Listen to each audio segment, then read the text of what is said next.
Old prestigious schools, gifted students, secret societies, money and power, indulgence and chaos, references to mythology, forbidden knowledge. These were the ingredients chosen to create the perfect little genre. But Donna Tartt accidentally added an extra ingredient to the concoction, chemical X, aka murder. Thus, the Powerpuff Girls, Dark Academia was born. So fall is here, it's on the horizon, it's coming, and with the little ones going back to school, it's time for us to go back to school as well. These schools might look a little different than the ones you're used to, unless you went to a prestigious boarding school or university, in which case it's just another Friday. But I'm here with my book friends, and we are going to explore some of what Dark Academia has to offer. So I think we will start it off this week with Mark. Okay, thank you, Gabriel. So this week I'll be talking about The Department of Rare Books and Special Collections by Eva Jurczyk. Hopefully I'm saying her last name right. I couldn't find a pronunciation for it, so I'm just gonna more or less approximate. I think it's Jurczyk. So Eva Jurczyk is actually a professionally trained librarian who has worked in libraries with rare books, archives, and similar collections to the ones that are talked about in this book.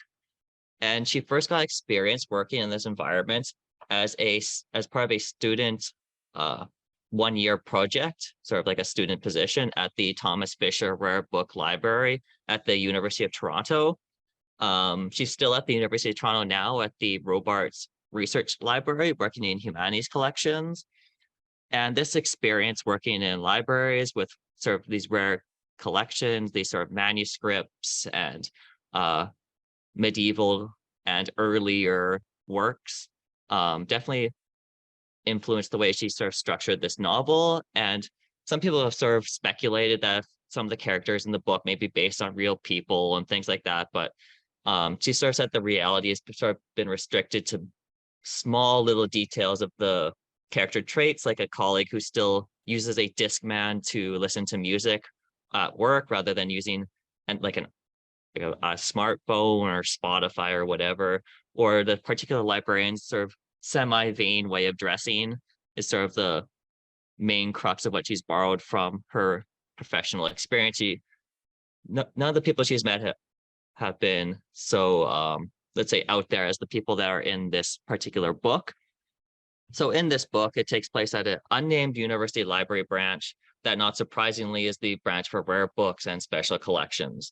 The university is located in the Greater Toronto area, but again, in order to not make this about a particular person or place, this university remains nameless throughout the book. At the start of the book, we are introduced to Liesl Weiss, who was on a much-deserved year-long sabbatical when she's called back to work to fill in for Christopher Wolfe, the library's director, after he suffers a stroke and is hospitalized in a coma. Quickly, Liesl is pressed into service by the university's president to scramble together a special showing of the library's most recent rare acquisition, which is the Plantin Polyglot Bible, which is a actual real Bible volume series that is in multiple languages from the 16th century. And I gather that is a very, very valuable Bible in the history of philology and theology and various other fields of study. She's been tasked to show off this to the sort of haughty old money and puffed up self-absorbed donors whose money helped acquire this rare book volume. The only problem is that no one knows the combination to the safe that the Bible volumes are being kept in. Since Christopher was never one to worry over details like informing others of padlock codes and when it's changed, or, worrying about keeping people up to date on things like that. So having failed to retrieve the book from the safe, Liesl is forced into a sort of passive-aggressive grilling and plies the donors with more alcohol than normal in order to try and smooth things over, and showing another rare sort of manuscript from the collections in order to try and smooth things over with them. After reaching out to Christopher's wife, Liesl is able to retrieve the safe's code because, again, Christopher shares the information with his wife, but not his actual colleagues who need to be using the code. But when she opens the safe, she's shocked to find that the safe is actually empty and that these rare volumes are now, in fact, gone with no one knowing where they are. In addition to having to cover for Christopher, Liesl now has to recover these invaluable books and has the unenviable task of trying to manage the many personalities in the library, academic departments, university administration, and the aforementioned donors.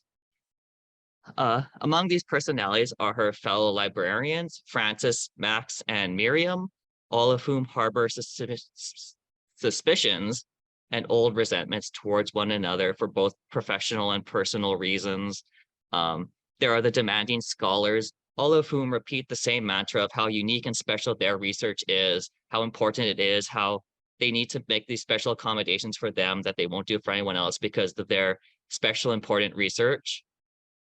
Foremost among these scholars is Rhonda Washington, a former librarian turned mathematician who wants to perform carbon dating on the immensely rare and equally fragile Peshawar manuscript in the library's collection, because this manuscript is believed to be the first time that the symbol for 0 was ever used in writing, but the exact date on this manuscript has always remained somewhat vague.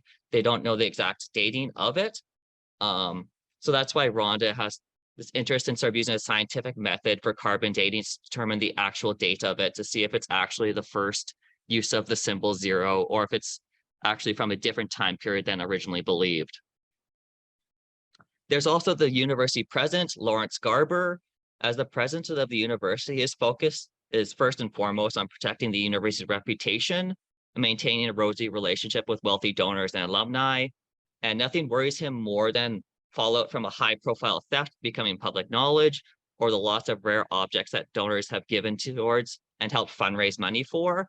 And because of this, he forbids Liesl from reporting the theft to the police or notifying anyone else of the potential for further thefts. So essentially, Liesl is forced to try and become like kind of an amateur detective to sleuth out her staff and the surrounding environments for potential thieves and how the rare book managed to get out of the library to begin with. And there's, of course, also the donors that I mentioned before, but there's one particular special donor named Percy Pickens who plays a bit of a role in the story because Percy's the kind of donor that loves to have his name put on things, to be seen, to be thanked, acknowledged for the vast amounts of his resource extraction wealth that he's given and shared with the university in order for the university to expand and collect all these sort of rare and special objects.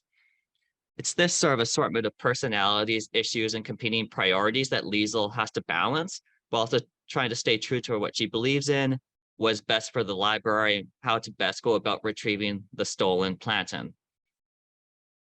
There's also a clear development in the book about workplace culture and how the different personalities within it can sort of conflict and sort of turn into like a kind of toxic and borderline dysfunctional kind of combination of people, because there's a constant tension, slighting, undermining, blame giving, credit taking, and a myriad of other damaging behaviors that are pervasive and often sort of undercut one another as they sort of squabble over the details of certain things without being able to come together and agree on something.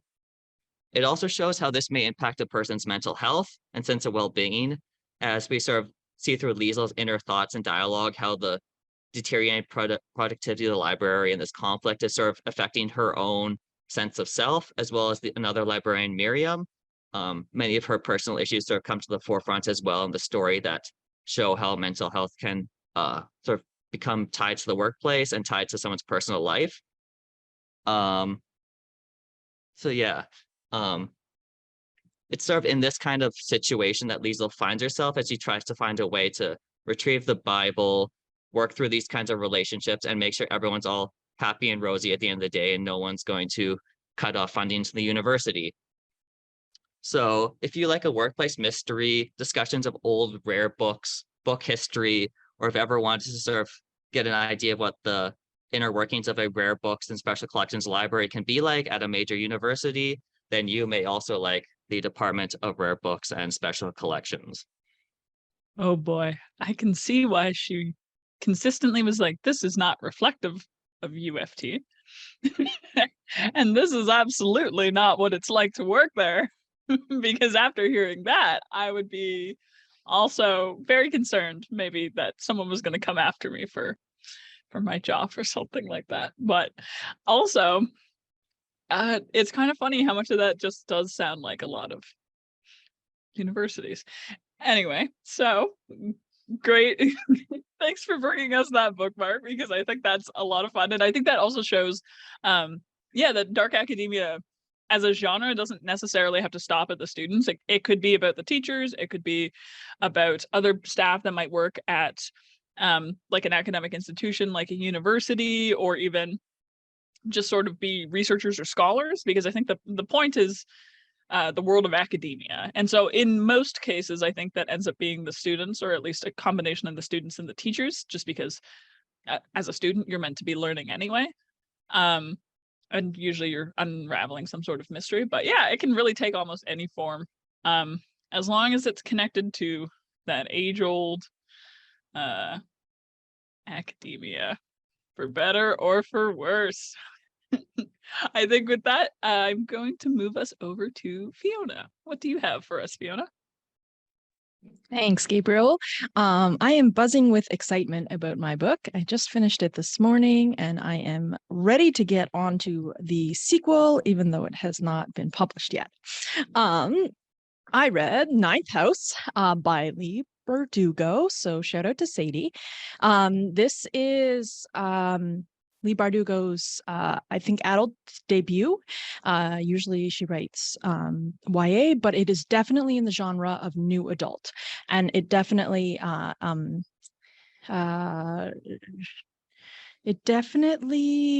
brought that. It brought that new adult. If you are an older person who loves to read YA, I will definitely recommend Leigh Bardugo's Ninth House.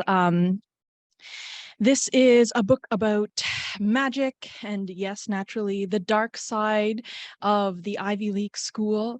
It takes place at Yale, and the audiobook actually has a wonderful bonus material, an interview with Leigh Bardugo, who actually attended Yale.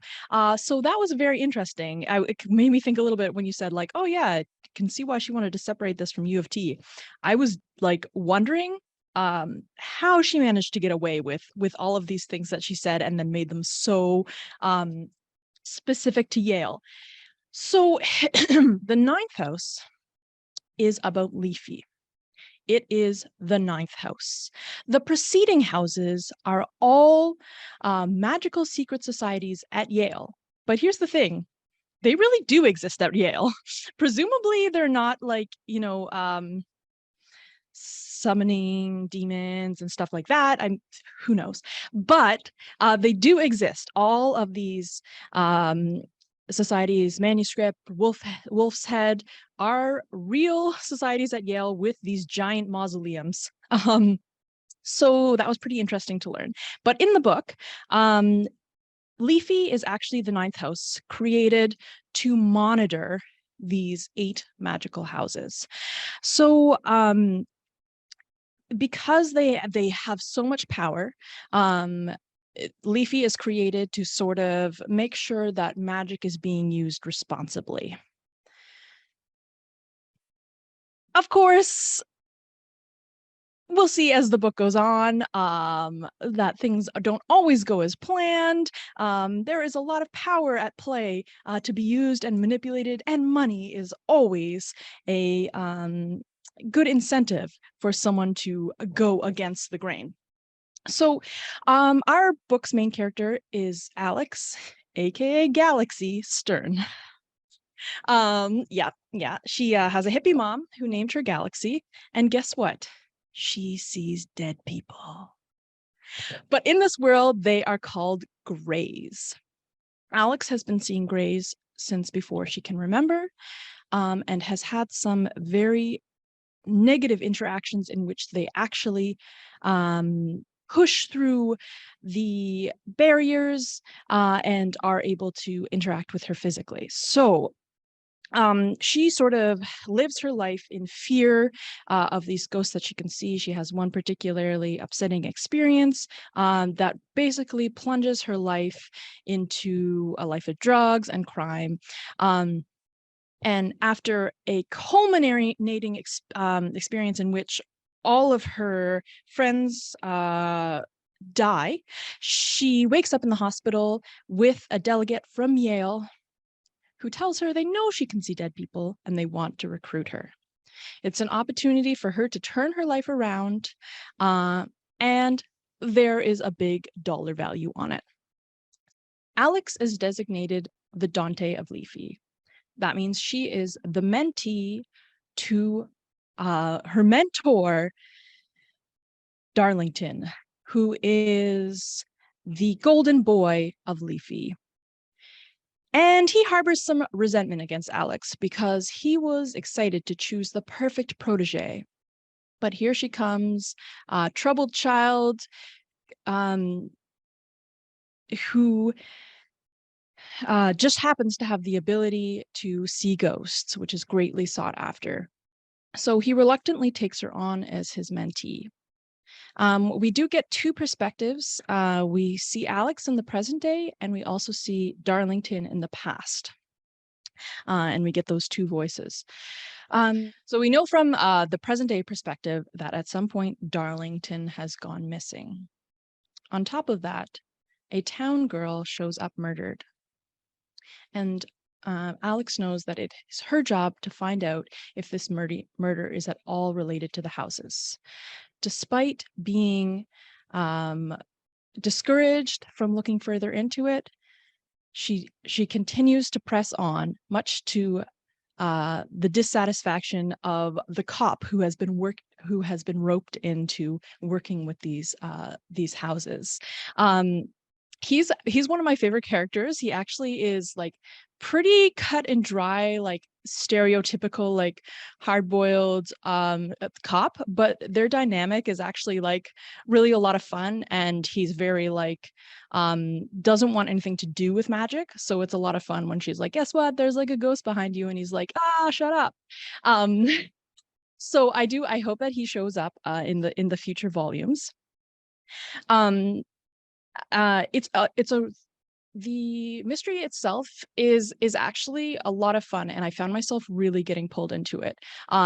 This for me was a quick read, one that I was really excited to pick up again and again.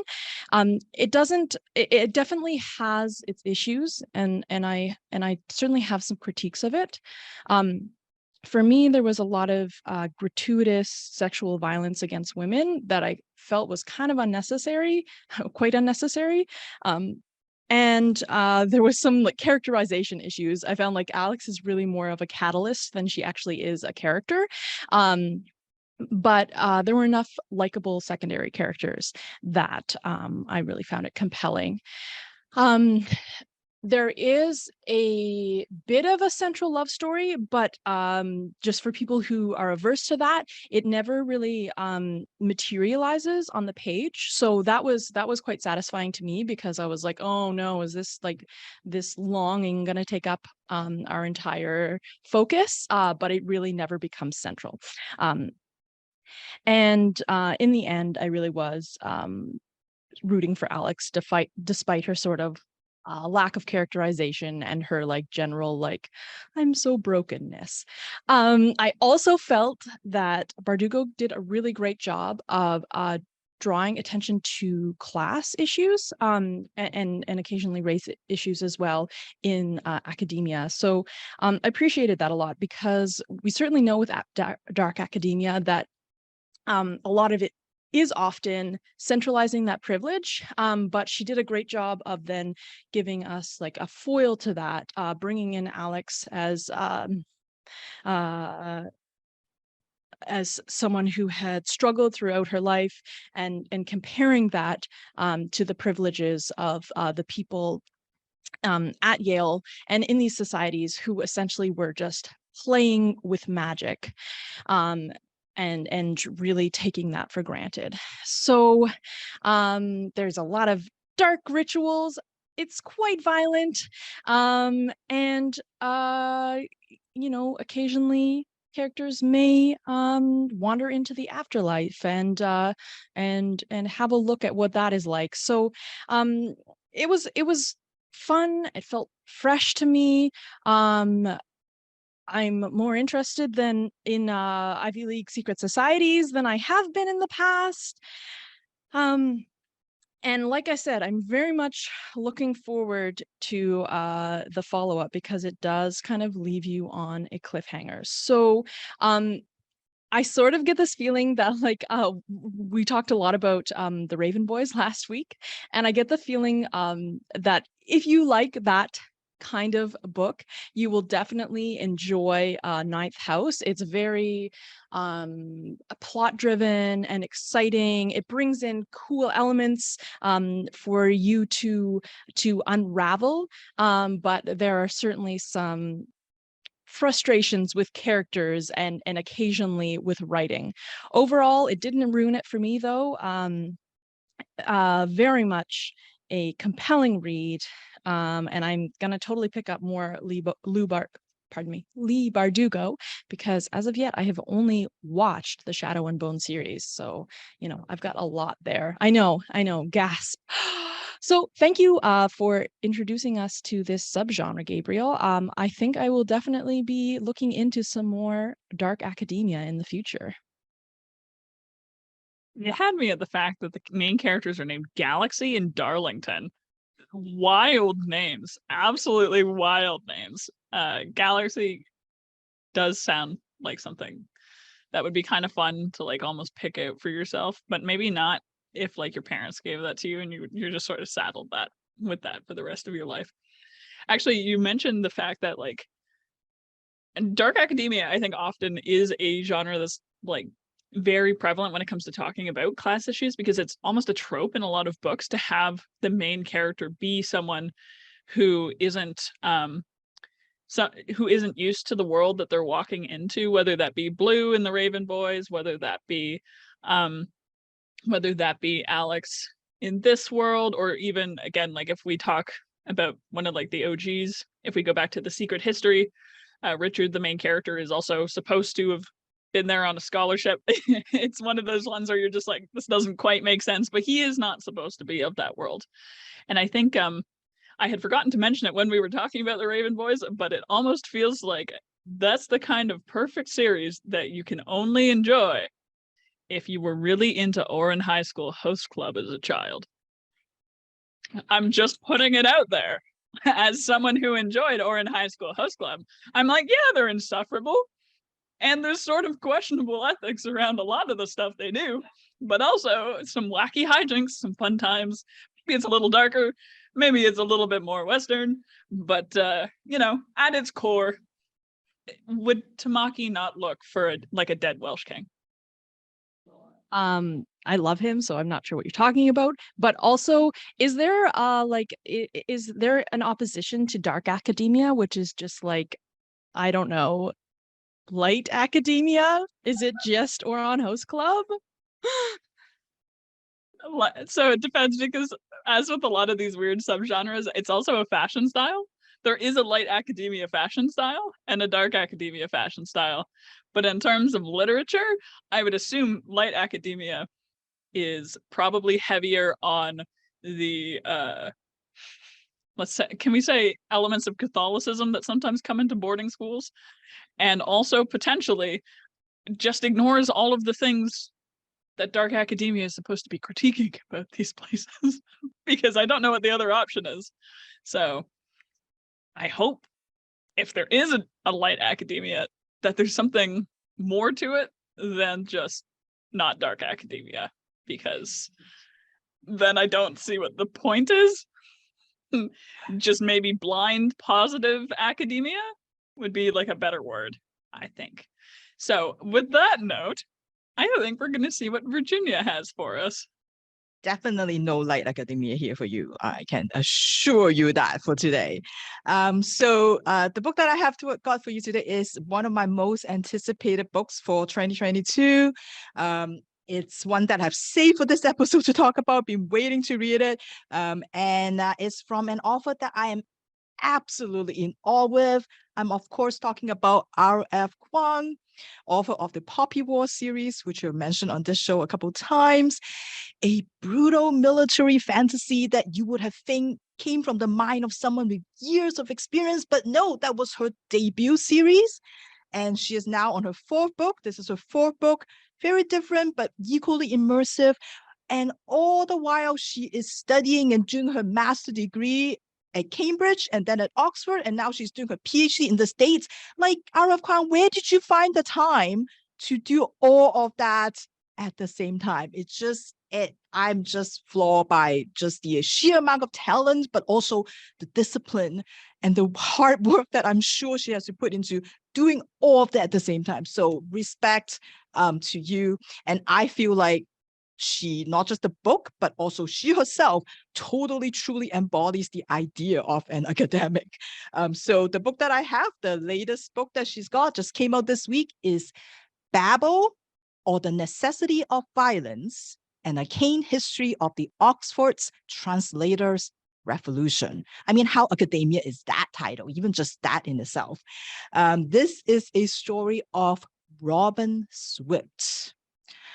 Robin Swift is very, very lucky indeed.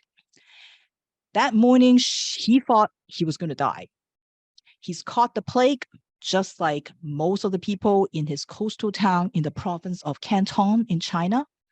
And he watches his family die one by one. And this morning, his mother was dead. And lying next to her, Robin knows it is going to be his turn next.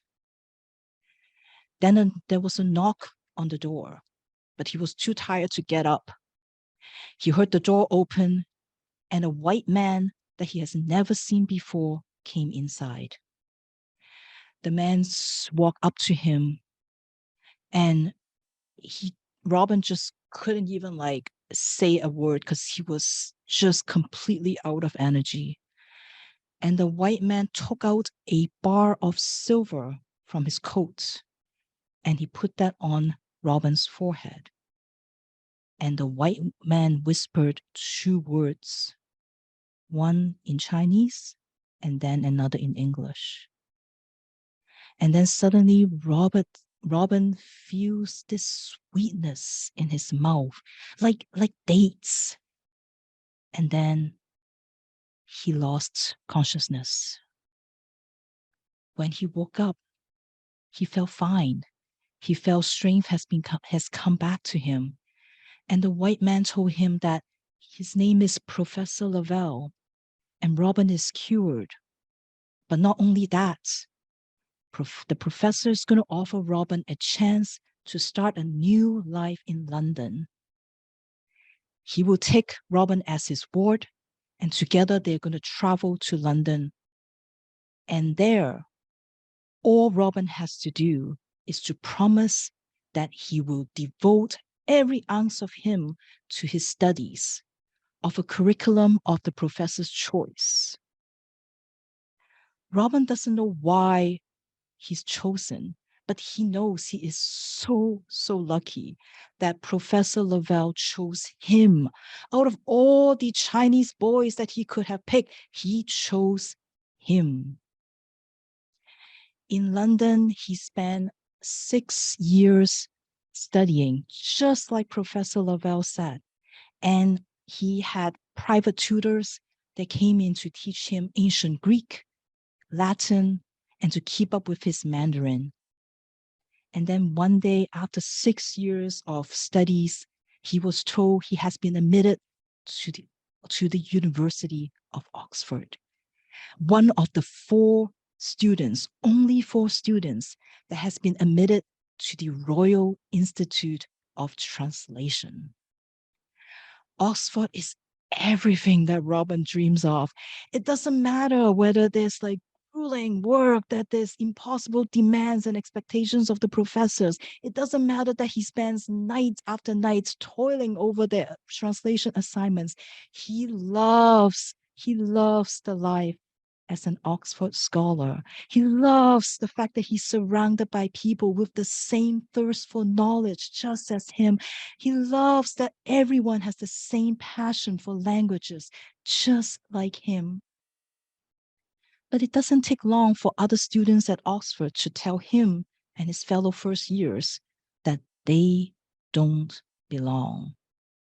And that might be why the four of them bonded so quickly together.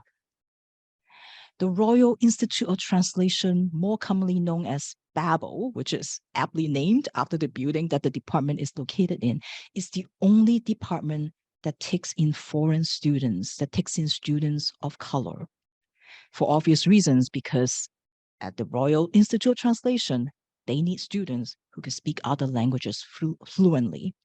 So along with Robin, we have Rami, a East Indian boy from Calcutta, a Black girl named Victoria, who came from France, and Letty, a daughter of an admiral, the only white girl in the group.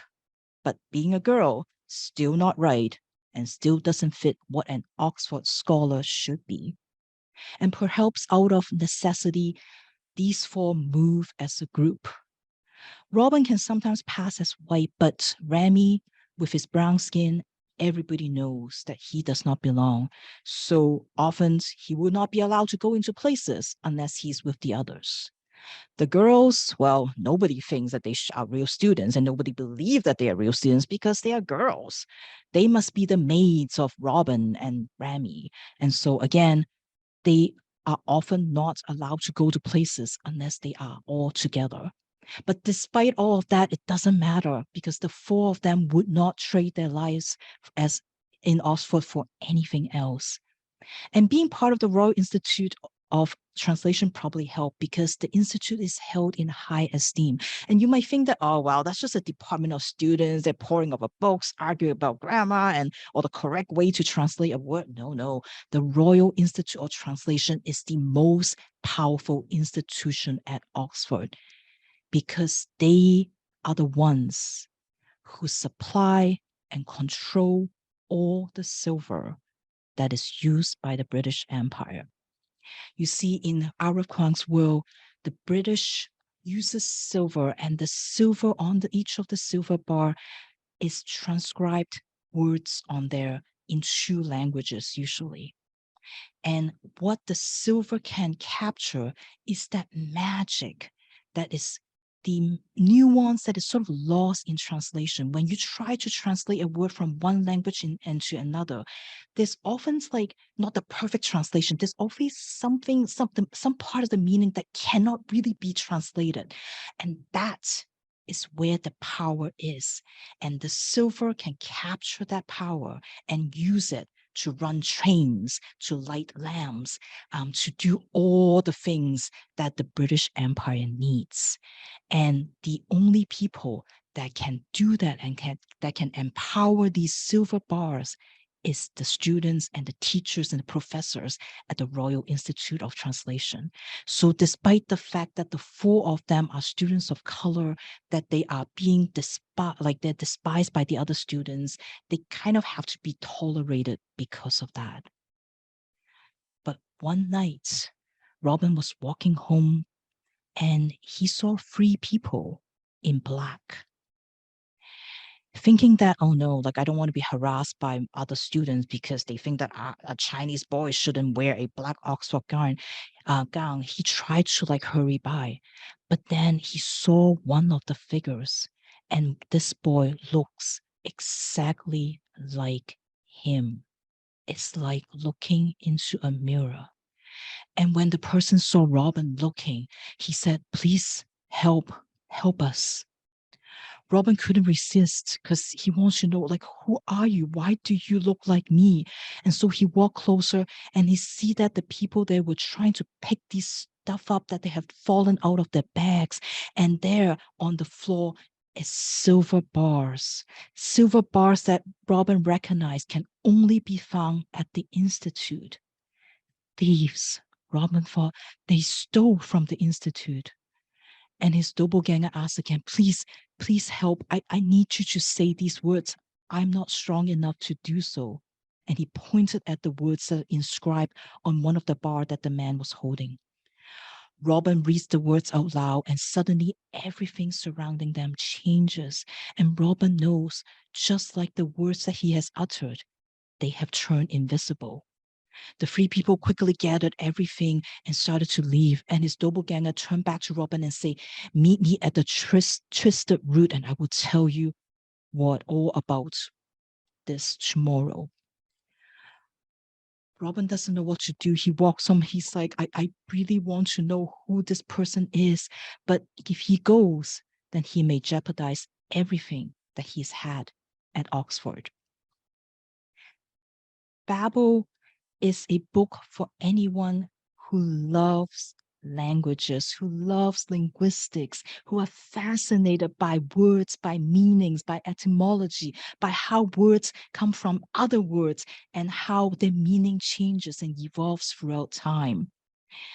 Babel is for anyone who loves like the idea of translation, of making words available to others through translation, and the power and that magic of translation, or maybe even just the theory of translation. What is the right thing to do when you're translating a word? Should you translate it word by word, or should you just try to capture the gist of it, the meaning of it, to capture the sense that the author is trying to convey? Babel is also a book, of course, for people who love the academic life. If you ever want to be a career student, that you just want to spend your life learning and learning and learning some more, this is a book for you. But Babel is so much more, because this is also very much a book about colonialism, about imperialism, about how there are people out there, there empire out there who believes so much in their right to take and take and take away from others, to believe that there are other races that don't deserve to be treated as humans, that they believe in so much in their superiority that they cannot see how that the things that they do can be anything but beneficial to these inferior people. And it's also about the people that have been colonized and how that complicated relationship with the people with the colonizers.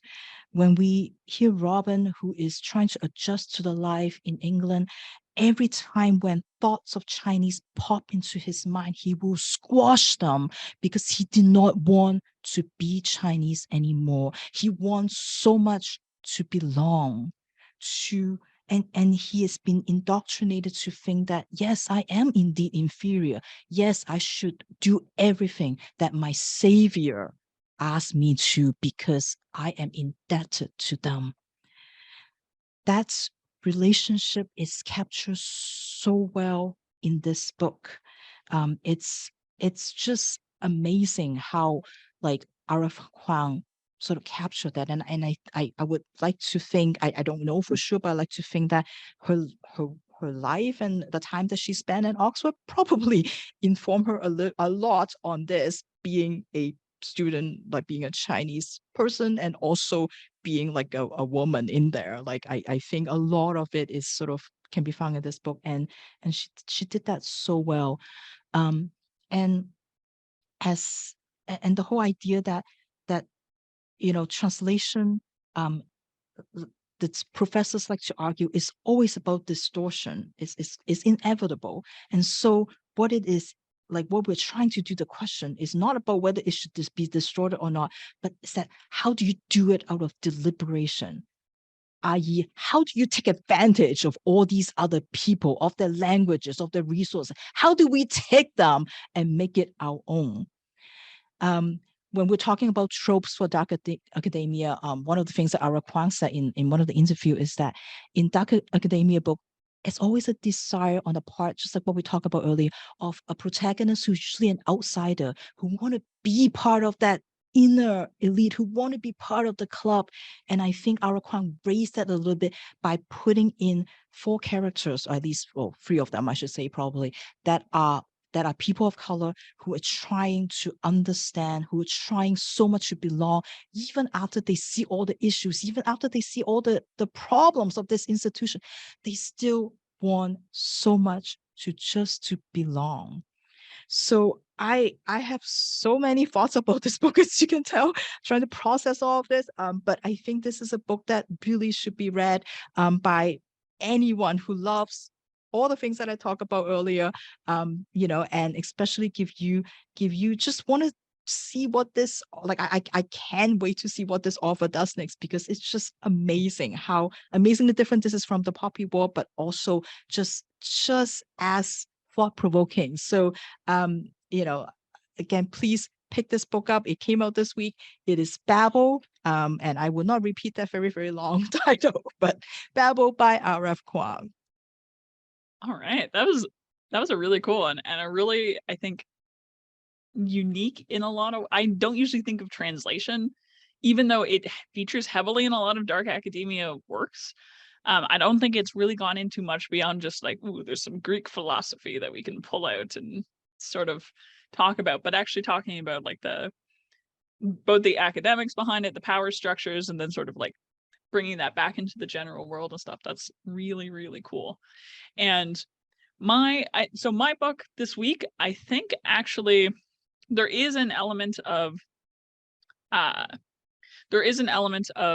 imperialism that it sort of pokes at, although and I can kind of talk about it a little bit later, but it's one of those ones where the threads almost feel like they're being put there for the author to expand on more later, because this particular book honestly just feels like a very, very long prologue to whatever is going to happen next. So for my pick this week, I decided to go with the viral TikTok sensation and previously self-published fan favorite, The Atlas 6 by Olivie Blake. And if you can't see on the title, the byline for this one is "Knowledge is carnage," which is a great sentence just in general, and definitely made me want to grab it. So this is not Blake's first published work, but it is her first to garner some really immediate attention. This is interesting because it's a book that had people scrambling over themselves to kind of like offer her a publishing deal, which is so strange because, I mean, you don't usually get to know whether a book is going to be so well loved before it's published. But with this, because of its history, it was already like a well-reviewed, well-loved like bestseller even before that.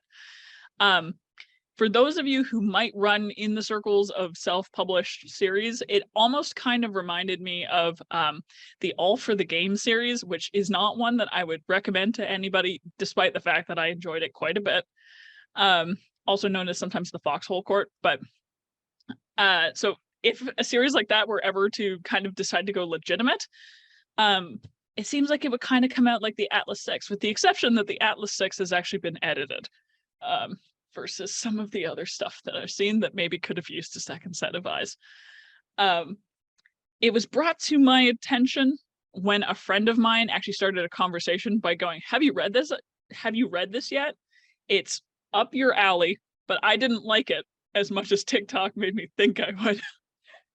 So we were starting out with a glowing review. So what is the Atlas 6 about? Well, it's a world full of magic. Magic is kind of an ability that can grow and develop in most people in this world. So it's sort of a mundane force, but very few people actually understand it. It's a world that in many ways has kind of taken it for granted. There are those that want to find answers to the questions that magic has sort of presented them with.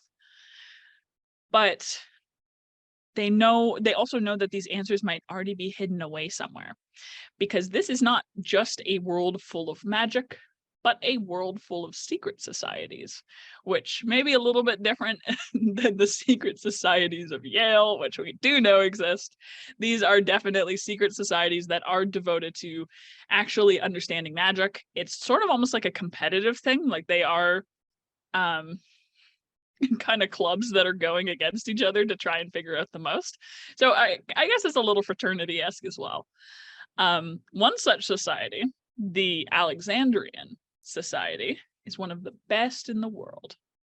So the name comes, as you might expect, from the Library of Alexandria, which was a collection of tomes that were preserved from the arson of the original library. Once in a decade, 6 promising magicians undergo an initiation into the society, but only 5 will be accepted, and the 6th will be eliminated. So, to make the cut, these magicians are going to have to contribute to the body of knowledge about the nature of magic and the powers that they possess. And to do this, they're going to be allowed into the library and archives, which is actually a character in and of itself to request these books.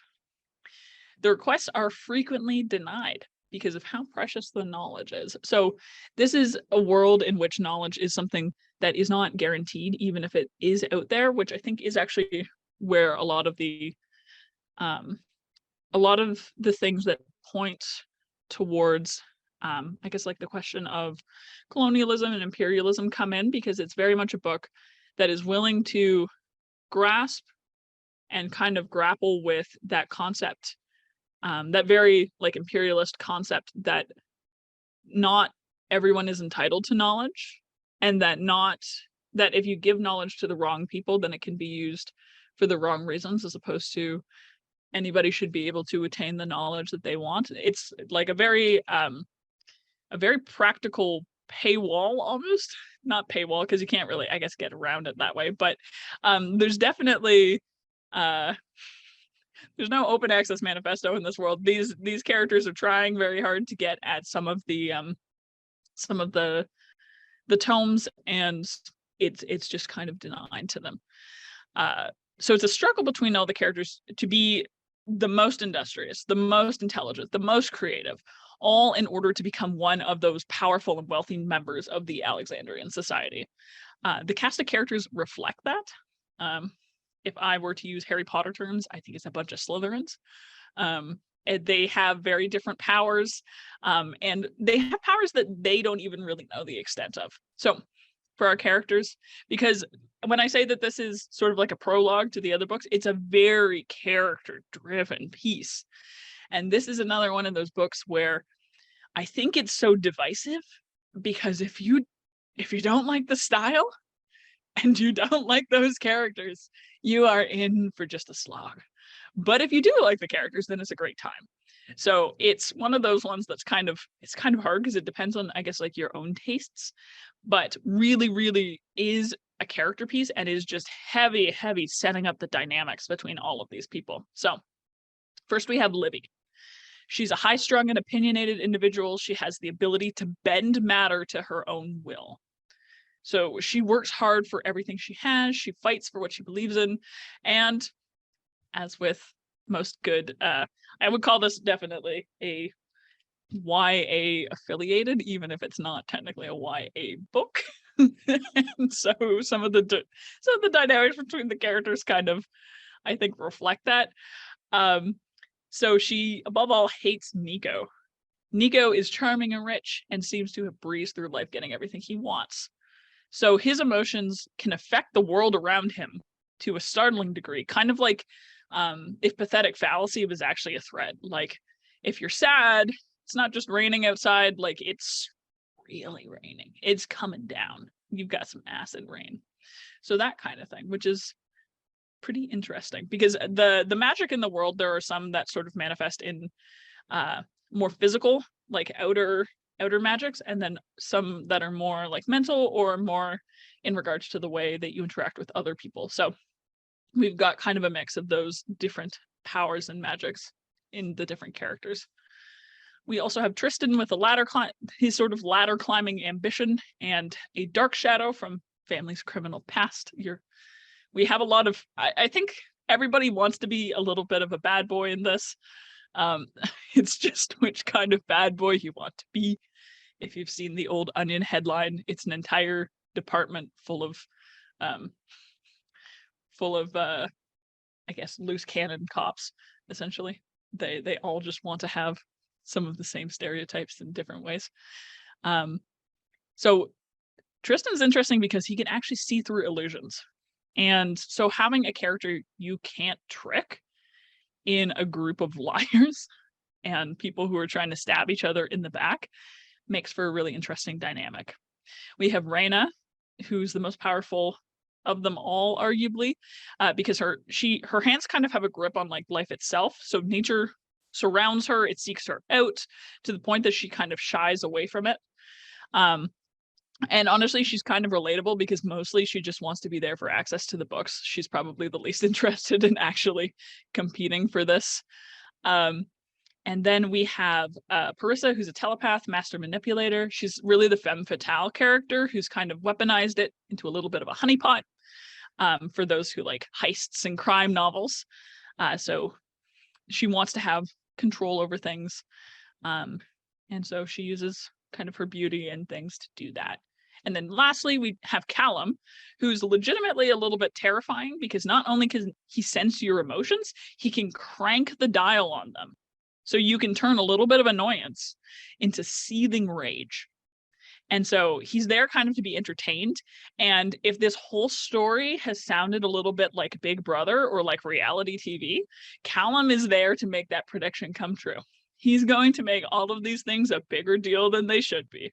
So there's, you know, a lot of different dark academia hallmarks. You've got intrigue, you've got affairs, you've got rivalries, alliances, and all of these kind of happen between the multiple characters and then swap around through the book like a big game of chess. But it's chess and it's also a card game and it's all very fluid. And sometimes different plot arcs and different character interactions can be a little bit more of a drag than others, depending on what you're interested in. It, as I mentioned before, I think it's really a style that you're either going to love or hate. It is incredibly dialogue heavy. The main characters are all stuck together and they have like a really limited ability to leave and actually affect the world. And this takes like a pretty big turn near the end where the world really opens. But really most of this book is just leading up to the action. There are conversations that span pages and they really talk like teenagers in the sense that one paragraph has them like talking about interpersonal teen drama, almost, it feels like. And then in the next, they're spouting like incredibly pretentious philosophical musings. So I say this because it reminds me of the way that teens can kind of mix the mundane with almost like scathing countercultural understanding of how the world works. And they can exist at the same time, and they absolutely do with these characters. So I guess it depends how much you like talking to pretentious teenagers, because that's what this book is going to feel like. Despite the world having like magic in every corner of it, since it's not really fully understood, most of the plot is actually them experimenting with the extent of their powers. So again, trapped in a very specific place with a group of really weird people. You're trying to figure out things because the whole goal is that you have to bring more knowledge to it. And I thought that was actually really interesting because you got to see them approach these science experiments that invite the characters to explore themselves, because the magic is, of course, inherently sort of coming from themselves. And so if you don't like the writing style, then it can be a little bit of an issue. But if you do like the characters and the style, like I can see why it has a big fan following and has kind of become a little bit of like a cult classic. Because if you can connect with it, there is a lot there to love, with that really sort of central question about who should be allowed to use and obtain knowledge, and really what you have to go through and what is ethical, I guess, in the pursuit of science is another big question in it. Just because there's an emphasis on the fact that these people are having to do whatever they can to gain this power. And so if you take that dark academia trope that we've already talked about outsiders trying to gain access, these are essentially 6 outsiders trying to gain access. And so the atlas from the title is actually their mentor figure. So there are a few people who kind of represent the insular secret society they're trying to get into. But for the most part, it is people who don't quite know what world they're about to get themselves into until towards the end. And so I'm interested to see where the next book goes. See if it's worth all of the build up, because it's not a short book. It's like almost 400 pages. So 400 pages of prologue. Up to you. Personally, for me, I like the Raven voice, and so I can handle 400 pages of prologue. So with that thought in mind, I have a question for our book friends. I think I might have given the option for 2 different questions, but I'm just going to say the one that I remember, which is, if you could teach any subject in school, and this could be at any level, could be at a university level, could be at a kindergarten level, whatever you want. If you could teach any subject in school and it doesn't have to currently exist, what subject would you teach? Well, since no one's forthcoming, I guess I will go first on this one. So basically, before I went to library school, I also had the option of going to a master's level degree in sociology. So I would have to say that something related to sociology or social sciences would perhaps be the area I'd be most suited to. In particular, I was interested in social movements and things like that. So that might be this particular sort of subject area. If you're thinking of like an academic subject, probably would be something like that. I don't think I feel necessarily qualified to teach anything, which is the problem. Ideally, I want to be one of those like Oxford or Cambridge professors where they have like seminars for the students where they're supposed to come to their office and talk about things very deeply for a while and then just never show up and be busy pursuing my own interests. So that's the type of professor that I'm going to be. I don't know. Literature. We'll go with literature. I'll be a literature professor that you never see.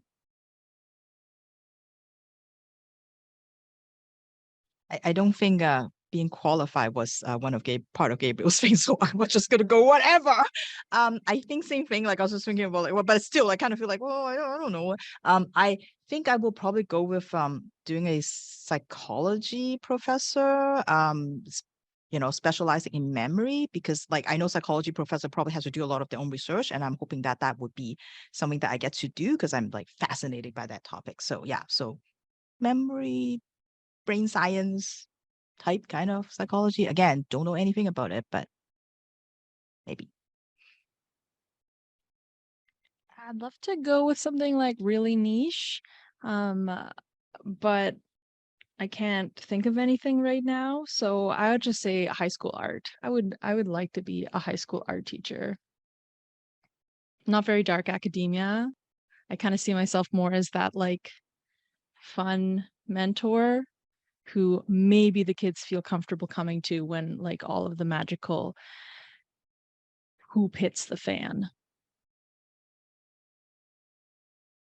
I think that's a great role for you as someone who has only known high school art classrooms to be the place that you go when you're in a crisis. I didn't even have to deal with that, but I definitely went to high school art classrooms when I wasn't even in the class before, just to see what was going on. It was a good place to be. So I was hoping for some weird niche topics. Unfortunately, everybody here is not a teacher for a reason, and they know it. So I will say what I'm going to teach. I think I would be in the pop culture department.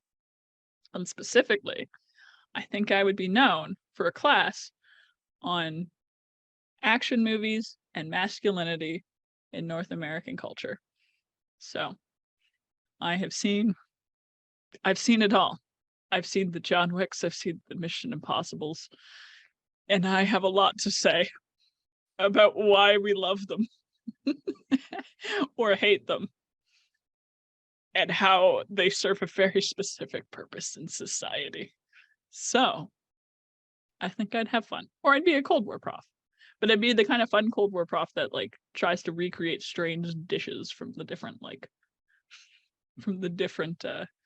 decades that the Cold War spanned, or like tried to make you do different, like, I don't know. I would try to bring experiential history into it, and you would hate me for it. So Are just those like letting you know. spam dishes? Am I like Oh no, not spam, span, like span the different decades. no, but I mean like dishes, like literally like culinary dishes? I suppose not culinary dishes. I was thinking more in terms of like the different, you can get like old vintage like candies and stuff like that from specific wholesalers, and you can get like you can get like junk foods and things. Like I had a prof that did that a little bit, I guess not a prof, in high school.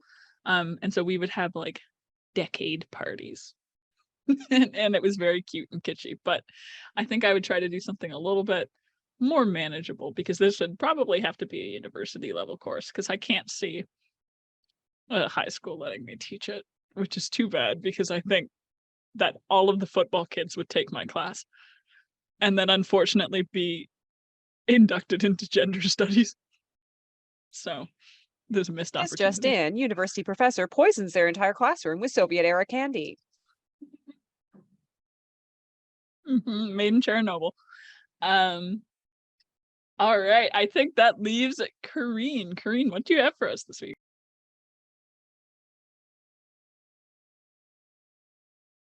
I shouldn't be the one to end this.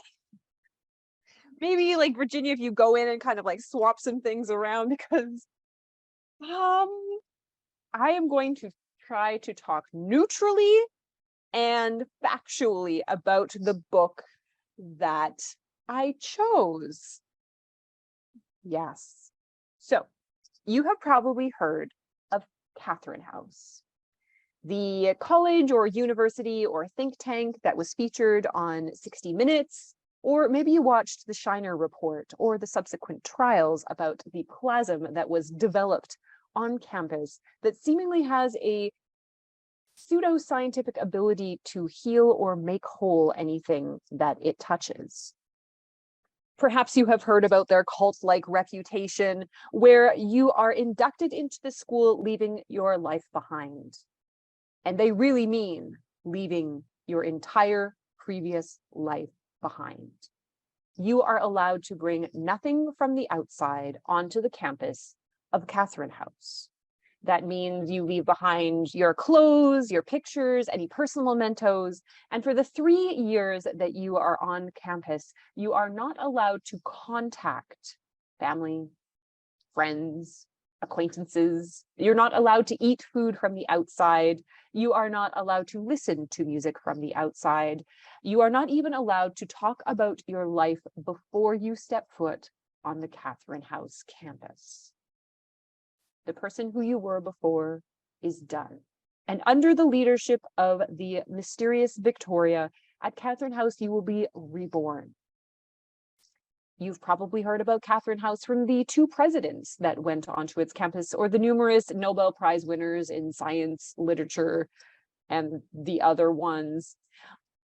Any time that you hear of someone famous, they probably spent 3 years at Catherine House. And why wouldn't you want to go there? You have the chance of a glorious future. Your prospects, if you graduate, are endless. And what's more, practically speaking, is that everything is paid for. There's no tuition, you don't pay for food, you don't pay for clothing, you don't pay for alcohol. Everything is provided to you. But of course, because this is dark academia, the question is, at what cost? Into this mysterious, but obviously not sketchy at all, campus comes Inez, who has come to this school to escape.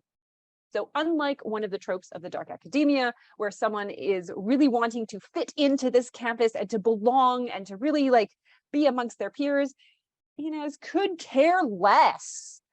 She is there to escape from something bad that she did, and only kind of got into the school because her high school chemistry teacher recommended that she apply to this school to kind of get away from a bad family situation. She has no intentions of really taking advantage of the, we'll just say, classes, but is mostly there to party and drink herself and hook up herself into oblivion. Unfortunately, Catherine House is not going to let you do that. Catherine House is going to wrap its arms around you and send you to the remedial self-regulation classes that you have to go afterwards. Unfortunately, anyone who goes to those classes never returns. Okay. In this cast of characters, there's also Inez's sweet little roommate named Baby, which I hated because no one who's not a baby should be called Baby, who adopts a snail, and it's a whole thing. Anyways, some of the students who are very high achievers start to work on the plasm, this substance that was developed at Catherine House that on television was demonstrated that if you applied some of it, that it magically mended this entire vase that was broken all by itself. But as Inez gets closer and deeper into the school, she finds that it's full of bad secrets. But the bad secrets are revealed, I would say, like page 81. So the rest of the book, you're just like, oh, yeah, wait, that's no kidding, it's a bad school. Why are you here? Why would anyone go here? This is crazy.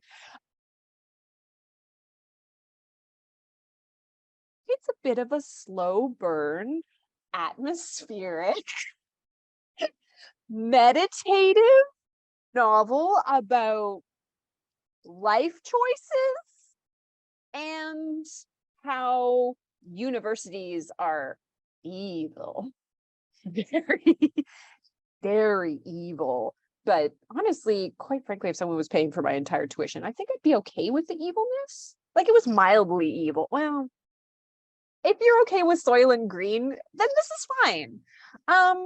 So if you are looking for something where you deeply hate the main character, and kind of wish that the bad things would happen to her, and if you just want to be deeply on the side of the bad guys, I guess, and you thought that Never Let Me Go could use more descriptions of hangovers, then you should try Catherine House by Elisabeth Thomas. And I feel really bad. I was trying to be like neutral and cool about this, and I don't think I succeeded. I think Elisabeth Thomas is a good writer. Like, there are parts of it that are really wonderful, and this is her debut novel, and you know, she creates vibes. She's good at creating a vibe. But yeah, if you're looking for like characters that you don't want to throw underneath a bridge, then this is not a book for you. But if you want your academia like dark and bad, and like don't trust the professors and don't trust the university, even though they're giving you free tuition and they're giving you clothes to wear, and don't trust plasm, and don't go to stupid rituals at night where they hook like things into your forehead and belly, like that's always bad. That's always bad. Why would you hang around? Oh, just sit still and let us like attach things to you for free tuition. You know what? Take out a student loan. Like, it's not worth it. Anyways, not for me, but maybe for you, is Catherine House. Out of curiosity, would anyone here let someone experiment on them for free tuition? No!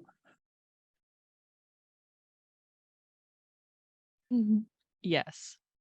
Why do you think I want to be a psychology professor? Anyway. Wait, so you would let someone experiment on you, or you would do the experiment? The other way around, yeah. Okay. I will let Virginia experiment on me for free tuition.